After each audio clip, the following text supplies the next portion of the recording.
Bon, je suis FM, mais on va quand même terminer l'analyse de ce tournoi. Je suis donc à 4 points sur 5 après mon très bon début de tournoi. Il me reste deux parties à jouer contre Adrien Vudine, classé plus de 2200, et contre un joueur à plus de 2000 avec les blancs. Donc l'objectif, faire le maximum de points pour même prendre de l'avance sur les 2300. Là, je suis 2300 pile poil, mais si j'arrive à faire 2 sur 2, je peux me mettre à 2333, ça serait exceptionnel. Juste au-dessus de moi, je laisse le Road to FM numéro 169. On termine le tournoi, puis ce sera la fin du Road to FM. Je termine juste le tournoi. Pour cette partie, j'ai donc les pièces noires. La veille, je suis donc passé FM aux alentours de 20h. On allait voir le derby Lyon-Saint-Etienne au stade, donc on a vite pris un Uber. On a couru au stade, on est arrivé pile à l'heure et on a passé une bonne petite soirée. Et le lendemain matin, dès 10h, on doit reprendre. Je vais pas vous mentir, l'euphorie d'être passé FM, etc. Je me suis pas du tout préparé pour cette partie. Dans ma tête, c'était ok, je peux gagner le tournoi, mais le plus important a été fait. Là, on va jouer les parties pour jouer les parties. Et finalement, ça va quand même très bien se passer sans forcément être bien préparé, etc. Mais d'ailleurs, juste avant, n'hésitez pas à me poser des questions en commentaire. Je vais faire une vidéo FAQ fin du Road to FM avec la suite qui va arriver, etc. Si vous avez des questions, etc. N'importe quoi sur ma vie, sur les échecs, sur le Road to FM, sur la suite, sur n'importe quoi, posez-les-moi dans les commentaires. Je ferai aussi une annonce sur tous les réseaux sociaux. Je prendrai toutes les questions de partout et je ferai une grande vidéo où je répondrai à tout ça pour acter la fin de ce Road to FM. Et c'est parti. Juste avant, n'hésitez pas à liker la vidéo, vous abonner à la chaîne si ce n'est pas encore fait et mettre un petit commentaire. Et j'ai donc les pièces noires contre Adrien Vudine, classé 2200-02. Il décide d'envoyer E4 comme premier coup. Je me doute qu'il s'est préparé, mais franchement, je m'en fiche. Je suis FM. Je m'en fiche. Qu'il se prépare, au pire il me battra. C'est pas grave, on va jouer. Donc je joue mon répertoire. Je joue donc C5. Cavalier F3, E6, D4. Pion prend, cavalier prend. Cavalier F6, cavalier C3, cavalier C6. On va donc jouer une cobra. Je me suis déjà pris une grosse prépa par André Tulliez, 2100 et quelques, à la ronde numéro 2, qui m'a fait faire match nul avec les noirs. Je me dis, qu'est-ce qu'il va me jouer? Est-ce qu'il va me jouer la même variante qu'André? Que d'ailleurs, j'ai pas encore eu le temps de revoir entre les deux parties. Donc je me dis, s'il se reprépare sur la même chose, je peux prendre cher. Mais ok, il joue cavalier B5. Une autre variante. Je joue fou C5. Et là, il y a deux possibilités, fou F4 ou cavalier D6. Il joue fou F4. Je joue petit roc. Il joue fou C7. Je joue dame E7. Il joue fou D6. Fou prend, dame D8. C'est la ligne principale de cette variante. Je connais très bien jusque-là. J'avais d'ailleurs perdu contre Robert Mathias à la Plagne cette année, cette position-là. Et là, il me joue cavalier C7. Un coup qui n'est pas du tout théorique. Et je me dis, mince. Bon, premier coup logique, tour B8, ça j'en suis sûr. Et il me joue A4. Je connaissais quand même un peu la théorie sur fou E2 et sur grand roc. Mais sur A4, je connais pas du tout. Je me rappelais que si jouait grand roc, fou E2, pardon, une idée assez spéciale, on jouait B5 et on donnait le pion B5 pour ensuite jouer A6 et tour prend B2. Mais alors là, il me joue A4. Et en fait, c'est juste pas théorique, il y a juste deux parties dans la base. Ça n'existe quasiment pas. Et du coup, je connais zéro connaissance, rien du tout. Il faut que je me débrouille avec une dame en D6, un cavalier en C7 pour lui. Toutes mes pièces sur la dernière rangée quasiment. Et je sais que c'est pas forcément le meilleur coup de l'ordi si ça n'existe pas. Mais alors comment jouer contre ça? Et après peut-être 10 minutes de réflexion. Je rappelle que la cadence c'est 1 heure plus 30 secondes par coup. Donc pas forcément beaucoup de temps de réfléchir. Je décide de jouer le coup A6. Qui est tout à fait jouable mais qui n'est pas le plus précis. Je vois quand je joue A6, il hausse les sourcils. Je me disais ok j'ai dû me tromper. Mais est-ce que c'est grave? Finalement c'est pas très grave mais ok. Le bon coup c'était de jouer B6. Il pouvait continuer soit avec cavalier A6, où les noirs doivent continuer avec prise, cavalier E8, on chasse la dame, on chasse le fou et on joue D5. Ou alors l'autre possibilité pour les blancs, c'est ici de venir jouer avec grand roc. Et ici, on joue fou B7, tour C8, on chasse le cavalier, on va aussi chasser la dame, et ensuite ça va être une partie égale. Mais ainsi, je me trompe et je joue A6, qui n'est pas non plus une grosse erreur, hein, tout va bien, c'est même pas une imprécision d'après l'ordinateur. Donc c'est juste pas très précis humainement parce que je vais jouer avec très peu d'espace, mais ok, ça va. Il joue du coup fou E2, je joue cavalier E8 pour chasser son cavalier. Il joue donc cavalier prend, je reprends de la tour, et il joue petit roc. Je vais donc jouer dame E7 pour essayer de chasser sa dame. Il joue tour D1 pour défendre sa dame et garder la pression. Je vais prendre une fois, il reprend, et je joue roi F8 avec l'idée de venir mettre mon roi en E7 et un jour venir essayer de préparer peut-être d'une manière ou d'une autre, réussir à chasser sa tour et de pousser en D6 ou en D5 ou alors pousser en B5. Mais en tout cas, il faut que je me libère quelque part. Sinon, je vais vraiment souffrir, même si l'ordinateur met que c'est pas dramatique, c'est que plus 0,60. C'est donc pas grand chose de spécial, mais humainement, quand tu vois cette position-là, tu as envie de prendre les blancs, pas tellement les noirs. Il joue tour D1. Il vient défendre sa tour et continuer à placer ses pièces. Je joue du coup roi E7, je ramène mon roi au centre. Il joue F4. Je joue F6 pour empêcher E5. Et il joue fou G4. Ok, fou G4. Je me dis que c'est sûrement pour jouer F5, dévier mon pion et mettre un cavalier en D5 à un moment. Même si pour l'instant la tour est peut-être attaquée. Mais je me dis, il veut peut-être jouer F5. Mais si je joue F5, il bloque son fou. Mais à la fois, pourquoi jouer fou G4 si c'est pas pour jouer F5? Donc je comprends pas tellement tout. Mais je me dis que c'est sûrement pour jouer F5. Du coup, je joue cavalier B4. J'essaye de ressortir un peu avec mes pièces. Je me dis qu'ici, j'attaque son pion C2. Il est donc obligé de le défendre. Mais s'il le défend avec par exemple tour D2, je vais pouvoir jouer B5. Et là, j'ai réussi à prendre de l'espace et revivre un peu dans cette partie, on va dire. Et ici, je joue tour B6. Je calculerai si j'arrive à prendre ce pion. Ou alors, soit revenir et au moins, j'aurai enlevé sa tour de D6. Peut-être pour pouvoir jouer D6 moi-même à un moment et réussir à ressortir un peu avec mes pièces. Ici, il décide de jouer tour B6 et donc je me mets à calculer est-ce que je vais faire cavalier prend C2 ou est-ce que je dois revenir en C6. Donc si je reviens en C6, on peut dire que c'est une perte de temps, mais en fait ce que j'ai gagné, c'est que sa tour n'est plus en D6, donc il met moins la pression et je peux essayer de me ressortir un peu avec D6 ou D5. Je calcule cavalier prend et je me rends compte qu'ici il y a tour D2, cavalier E3 et fou E2. Mon cavalier est donc enfermé, je vais devoir jouer D5, mais là-dessus il y a peut-être prise, puis fou prend A6 avec le clouage.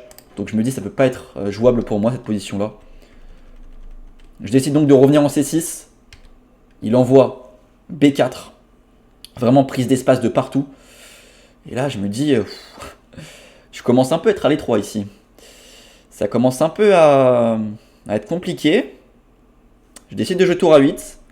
Je me dis que s'il va jouer B5, au moins j'aurai la colonne A. Et si je joue A5, il ferme. Je repartirai en B8. Bon. Il joue A5, je repars en B8. Et je me dis, on va attendre qu'il trouve un plan. Et on en trouvera un pour parer ses plans. Parce que si je joue B5, je pourrais peut-être prendre ici. Donc ça va, même s'il y a quand même prise. Donc ce sera prendre d'abord ici. Donc B5 n'a pas l'air trop possible. E5, il perd un pion. F5, je pourrais juste attendre. Donc pour l'instant, il n'y a rien de concret directement. Juste, on voit que les blancs ont beaucoup plus d'espace, nous mettent la pression. Mais il n'y a rien de direct. Il joue donc fou F3, il recycle son fou, et là, je me dis, il faut que j'arrive à ressortir encore une fois, et j'envoie donc G5, avec l'idée d'ouvrir la colonne G, mais aussi, si je dévie son pion, j'aurai la case E5 pour mon cavalier, donc bien sûr, il ne veut pas prendre ce pion en G5. Ici, l'ordi conseillé, je vous mets la vente de l'ordi, bon, enfin, l'ordi met cette vente-là, la vente complète de l'ordi, c'est ça. C'est de venir jouer avec un pion en moins, parce qu'on va perdre forcément le pion G5 ou le pion H7, mais surtout le pion H7, et on a toujours réglé aucun de nos problèmes. Donc je pense que bon, G5 c'est assez logique. Et ici, il va ni prendre ni défendre son pion en F4. Il va jouer un très fort coup. Il va jouer E5. C'est plutôt bien joué. Il ouvre toutes les lignes d'un coup en sacrifiant un pion. C'est le meilleur coup de l'ordinateur. C'est très bien joué parce que si je prends ce pion en E5, il va prendre mon cavalier. Je vais devoir reprendre et il va reprendre soit en G5 soit en E5. Je pense en G5. Et derrière, je vais perdre ce pion E5. Il y aura donc pion de moins pour moi et toujours mauvais fou et pas d'espace, donc il n'y a rien qui va. Donc j'ai pas le droit de prendre ce pion en E5. Je vais donc prendre plutôt le pion en F4. Il prend en F6 intermédiaire, je reprends. Et là, je m'attends à qu'il prenne mon cavalier en C6 et qu'il joue sur le fait qu'il ait un cavalier contre mon mauvais fou, malgré le fait qu'il ait un pion de moins. Mais la pression est tellement énorme que je pense qu'il est quand même mieux. Mais ici, l'ordi conseille de ne pas prendre le cavalier et de jouer cavalier E4 d'abord. Et sur roi bouge, venir jouer C4. Cavalier E5, cavalier D6, tour bouge et jouer roi F1. Je trouve que c'est très compliqué à comprendre parce qu'ici, les noirs, les blancs ont donc un pion de moins. Ils n'ont pas pris mon cavalier. Ils avaient la possibilité d'échanger mon cavalier, qui était ma seule bonne pièce, contre leur fou. Donc ça paraît plutôt logique. et d'avoir une finale avec cavalier contre Moefu. Mais à la place de ça, l'ordi garde les pièces. Je trouve que c'est assez difficile à comprendre. Faut prendre c'est le coup assez humain, assez logique. Et c'est ce qu'il fait. Mais c'est une gaffe. Parce qu'ici, sur sa variante, j'ai une ligne qui me permet d'avoir une finale égale. Et je vais la trouver. Je prends donc du pion D. Il joue cavalier E4 échec.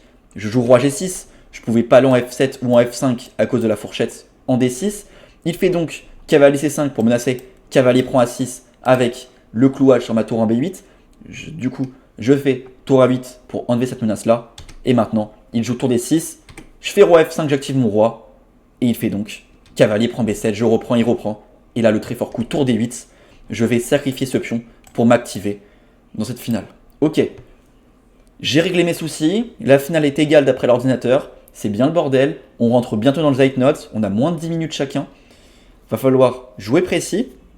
Ici, je me dis que s'il échange prise, prise et tour prend, ça va aller pour moi. Jamais je perdrai ça. Au pire des cas, je peux déjà peut-être jouer juste échec, échec, prendre le pion. Voire même juste... je pense que je peux déjà jouer ça, mais... Ouais, au pire, je peux même pousser mon pion déjà. Ensuite, faire ça, ça. Bon, tout va bien ici. Du coup, je me doute qu'il va faire tour prend C6. C'est ce qu'il fait. J'envoie tour D1. J'envoie l'épice active. L'ordi, il préférait plutôt, lui, jouer E5. Laisser tour prend H7 et jouer roi E4. Et c'est vraiment d'avancer le roi avec les pions. Vraiment avancer le roi comme ça. Mais bon, je trouve que c'est compliqué à comprendre parce que là, on a quand même 2 pions de moins. Il n'y a rien de concret. On a l'impression qu'il a bloqué nos pions. Je trouve que c'est pas facile à comprendre. Je fais donc tour D1, il fait roi F2 et je fais tour D8 pour vraiment venir menacer tour D2 échec, roi F3 et tour F1 mat. Il faut donc qu'il part la menace. Il fait donc tour F7 échec, je fais roi E5 pour toujours défendre mon pion en E6. S'il prend mon pion en A6, ici c'est dramatique pour lui parce que j'ai échec, échec, échec, échec, roi H3 peut-être. Et là je suis juste totalement gagnant. Je vais pouvoir jouer tour FF2, tour prend et tour G2. Bon, je suis juste totalement gagnant. Donc bien sûr, il ne peut pas faire tour prend A6. Ici, il faut qu'il joue roi F3 et sur tour F1, jouer roi E2, tour J1, tour échec maintenant, roi avance, tour échec et sur tour D4, il y aura prise, prise, prise. Donc je dois jouer roi E5 et sur roi E5, maintenant revenir en F2. Il aura réussi à défendre ses 2 pions et il pourra peut-être ramasser mon pion en F4. C'est pas facile à voir. Il fait donc tour C5 échec, roi E4 et tour C4. Mais là-dessus, je fais tour D4. Je coupe l'échec. S'il bouge sa tour, il va perdre le pion B4. Du coup, il fait prise, je reprends et il fait roi E2 parce que s'il fait tour prend H7, j'ai tour échec, le roi recule, tour prend C2, suivi de E5 et roi là. Et là, il y aura carrément des réseaux de maths, il faut qu'il fasse très attention. C'est pour ça qu'il décide de faire d'abord roi E2. Je fais tour prend B4, il fait tour A7 parce que s'il prend directement mon pion ici, j'aurai tour C4, roi là et peut-être E5. Et s'il attaque mon pion, si je veux, j'ai déjà une perpète. Tour là, roi là, tour là, roi là, et ainsi de suite. Au pire des cas, je prendrai la perpète, à voir si j'ai pas mieux. Il fait tour A7, je fais tour C4, il vient défendre son pion, et je fais tour C6. Je pouvais faire échec, échec, échec, échec, mais je décide de la jouer, tour C6. Malgré le fait que j'aurai sûrement un pion en moins, parce qu'il va prendre mon pion en H7, je me dis que le pion E5 peut devenir une véritable force dans cette finale, et que je vois pas dans quel monde il peut la gagner. Ces pions sont beaucoup trop loin de la promotion. Donc le temps qu'il les pousse, j'aurai le temps de manœuvrer 28 fois avec ma tour. Ça va aller. Je fais E5. Je pousse mon pion passé. Il fait tour G7. Tout simplement parce que maintenant, je menace tour G6. C'est aussi ça, l'idée de 5, c'est de pousser le pion passé, mais aussi de menacer tour G6 qui forcerait la perte du pion en G2. Donc tour G7 pour défendre son pion. Je viens faire un petit coup de tour H6. Il défend et je repars. L'idée maintenant, c'est que dès qu'il bouge sa tour, j'ai tour G6. Dès qu'il bouge son roi, il perd le pion. Dès qu'il bouge ce pion, il le perd. Il peut faire tour G4, mais j'aurai roi F5. Donc, ou même j'aurai... Juste, il va jouer passif. En fait, il n'a plus de coups. C'est pour ça qu'il décide de faire C3, parce qu'il n'a plus d'idée. Et maintenant, je fais tour C5. Je viens attaquer le pion A5. Il fait roi C2. Je fais tour prend A5. Et il pousse son pion H4. Je vais donc faire tour A1. Il pousse. Et j'attaque son pion. L'idée, c'est s'il le défend avec tour H7, il va perdre la partie avec tour H2, prise, je vais revenir et mes 2 pions passés sont beaucoup trop forts. En plus, j'ai un pion passé aussi à l'opposé. Tout gagne. Ainsi, il défend son pion avec tour G5. Vous avez vu, j'ai vu dans les commentaires, ça me dit tu dis trop donc. J'essaye de décaler des ainsi. Envoyez des mots à dire dans les commentaires, comme ça je peux intercaler d'autres mots. Ainsi, il joue tour G5 pour défendre son pion en H5. Je fais A5, je pousse mon pion passer parce que j'ai pas tellement le choix. Ma tour est bien placée, elle attaque le pion. Mon roi ne peut pas bouger, sinon je perds ce pion. Je peux pas avancer celui-là, sinon je perds celui-là. Donc A5, quasi seul coup. Et là, il a plus beaucoup de coups. S'il bouge sa tour, il perd celui-là. S'il bouge ce pion, je vais à dame. S'il bouge ce pion, je le ramasse. S'il bouge son roi, je vais m'infiltrer. Alors peut-être pas tout de suite, mais d'ailleurs si, peut-être tout de suite. Si, tout de suite. Alors peut-être plutôt roi D5. En tout cas, j'ai bougé mon roi. Et pareil, il va rapidement être en zigzag aussi. Et s'il pousse ce pion, j'ai roi D4. Il fera roi B3. Et encore une fois, il sera en zigzag ensuite. Donc il n'a pas tellement de coups. Il décide de jouer roi B3. Je fais roi D5. Encore une fois, il a plus tellement de coups. S'il bouge sa tour, il perd son pion. Même s'il fait tour là, je pourrais faire tour là. Et il sera en zigzag après. S'il bouge celui-là, je vais à dame. S'il bouge celui-là, il le perd. S'il bouge le pion C4, j'ai roi là. Encore une fois, il est en zigzag. Et s'il bouge son roi, j'ai roi C4. S'il bouge son pion, c'était la meilleure vente de l'ordi. Fallait faire C5, prise, prise. Et ça, c'est match nul. Je vais faire roi E3. Je vais venir ramasser celui-là. Et c'est match nul. Bon, c'est peut-être quand même moi qui joue pour le gain encore ici. Comme mon pion est très proche de faire dame. Mais objectivement, c'est match nul. Ici, il va se tromper. Il va jouer roi A4 pour venir ramasser mon pion en A5. Je fais roi C4. Je menace mat en A1. Je pense ici, ce qu'il s'est dit, c'est que j'allais prendre ici. C'est qu'il allait prendre ici. Je vais prendre ici. Et il va prendre ici. Et que ça va aller. Sauf ce qu'il a raté, c'est qu'ici, après roi A4, roi C4, roi prend. Je prends pas son pion en C3. Je joue E4. Je défends tout. Il fait tour F5 pour attaquer mon pion. Et maintenant, je peux faire E3. Je pousse mon pion passé. Il ramasse mon pion F4. Je prends maintenant son pion en C3. Et quand il fera tour F3, maintenant, roi D2, c'est la partie. Mon pion est inarrêtable. Il pousse son pion. Je pousse le mien. Il fait tour F2. Je fais roi D1. Et ici, il n'a plus le choix. Mon pion va à dame. Il va donc sacrifier sa tour. Je vais reprendre. Et il décide d'abandonner. Car au prochain coup, je vais jouer tour H4. Il ne pourra pas pousser son pion sinon je le ramasse. Il ne pourra pas pousser celui-là non plus. Sinon, je le ramasse. Je vais donc pouvoir ramasser ces deux pions. C'est donc totalement perdant. Il abandonne. Et je suis donc à 5 points sur 6 dans ce tournoi fermé de Lyon. Je remporte le tournoi de Lyon une ronde avant la fin. Car le deuxième joueur du tournoi, c'est Ethan Saya. Il a 4 sur 6. Je l'ai déjà battu. Donc même s'il gagne et que je perds, je serai devant lui au départage. Je remporte donc ce tournoi une ronde avant la fin. Je suis 2322 feed virtuellement. Il me reste une partie à jouer avec les Blancs contre un joueur classé 2020. Le dernier elo du tournoi qui a 0,5 sur 6. Donc en cas de victoire, je gagne le tournoi, même en cas de défaite. Mais surtout, si je gagne, je suis 2133. Ça serait exceptionnel. On va faire le bilan de partie et on se retrouvera demain à 18h pour l'analyse de cette dernière ronde du tournoi de Lyon. Un tournoi exceptionnel qui m'a donc permis de passer maître feed. On va donc faire ce petit bilan de partie. Ok, j'ai donc fait 91 de précision et lui 88. Malgré une grosse préparation de sa part et une position qui paraissait mal embarquée, j'ai réussi encore une fois à m'en sortir. Comme souvent en ce moment, les finales, ça me réussit bien. Je suis plutôt fort en finale ces derniers temps, donc ça fait plaisir. Donc tout ça c'est théorique. Cavalier C7 je connaissais pas, je fais tour B8 c'est le meilleur coup. Mais ici je connais pas du tout, je fais A6. Pas le plus précis comme je vous l'ai dit, mais ça va. Fou E2, cavalier E8, prise. Dame E7, tour D1, dame prend, tour prend, roi F8, tour D1, roi E7. Donc jusque là, pas d'erreur, hein, malgré que je connaissais pas. Je me suis démerdé, ça allait. F4, F6. Et là par contre, fou G4, l'ordi n'aime pas mon idée avec cavalier B4 pour venir mettre sa tour en B6. Car finalement sa tour en B6 est plutôt bien placée. Je le pensais pas au départ, mais en fait si. Donc cavalier B4 est une erreur. Ici tour A8, j'ai vraiment aucun plan. Erreur. Et maintenant G5. Prise. Et là, il va se tromper. Au lieu de jouer cavalier E4, il échange. Et là, par contre, je veux très précis. Pion prend. Roi G6. Tour A8. Roi F5. Fou prend. Tour D8. Et là, tour D1 et tour D8. L'ordi n'a pas tellement aimé. Mais je voulais vraiment m'activer. Encore une fois, ici, après maintenant, je vais être très précis. Tour D4, prise. Tour prend B4. Tour C4, tour C6. E5. Tour H6, tour C8. Tour H6, tour C6. Tour C5, tour prend A5, tour H1, tour H2 plus précis, mais ouais.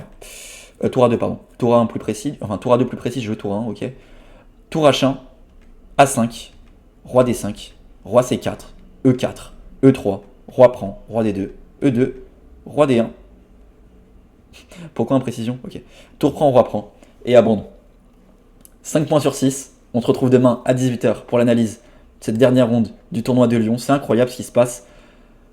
On se retrouve demain à 18h pour peut-être un 6 sur 7 exceptionnel. Allez, à demain. Ciao.